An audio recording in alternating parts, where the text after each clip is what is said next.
Hello hi అండి. నా స్టైల్లో చికెన్ కర్రీ ఎలా ఉండాలో చెప్తాను రండి. ముందుగా కళాయి పెట్టుకొని కళాయిలో కొంచెం ఆయిల్ పోసుకొని మనకి ఎన్ని కావాలంటే అన్ని పచ్చిమిరపకాయలు వేసుకోవచ్చు. మేమైతే పచ్చిమిరపకాయలు కొంచెం తక్కువనే తింటామండి, కారం ఎక్కువ తినము, అందుకని 3 వేసాను. ఆ తర్వాత అల్లం వెల్లుల్లిపాయ గసగసాలు కొబ్బరి మిక్సీ పట్టుకుని ఆ ముద్ద ముందు ఏగనిచ్చి తర్వాత మళ్ళీ ఉల్లిపాయలు ముద్ద వేపి ఆ తర్వాత టమాటా ముద్ద వేసి మళ్ళీ వేపి కొంచెం కరివేపాకు మొత్తం అన్నీ వేసేసి కాస్త మగ్గనిచ్చి దగ్గరగా రానిచ్చి కొంచెం కారం కొంచెం పసుపు ఇంకొంచెం సాల్టు వేసుకొని మళ్ళీ మిక్స్ చేసుకొని ఆ తర్వాత ధనియాల పొడి, తర్వాత గరం మసాలా పొడి, ఆ తర్వాత కొంచెం పెరుగండి, పెరుగు కొంచెం వేసుకొని మూత పెట్టేసుకుందామండి.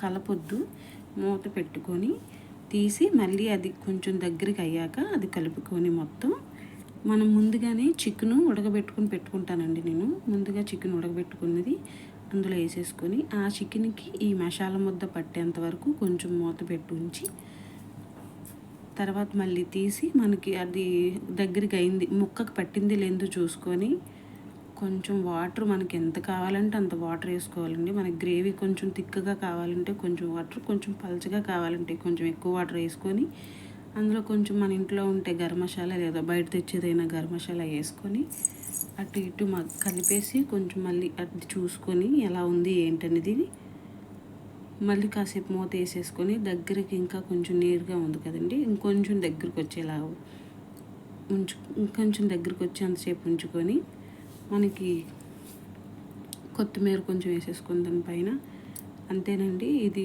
రైస్లోకైనా చపాతీలోకైనా చాలా బాగుంటుందండి. ఇలాగా ట్రై చేయండి. ట్రై చేసి నచ్చితే కామెంట్ చేయండి బాగుందని. నా ఛానల్ సబ్స్క్రైబ్ చేసుకోండి, లైక్ చేయండి. ఓకే మరి ఫ్రెండ్స్, బాయ్ అండి. థ్యాంక్ యూ అండి.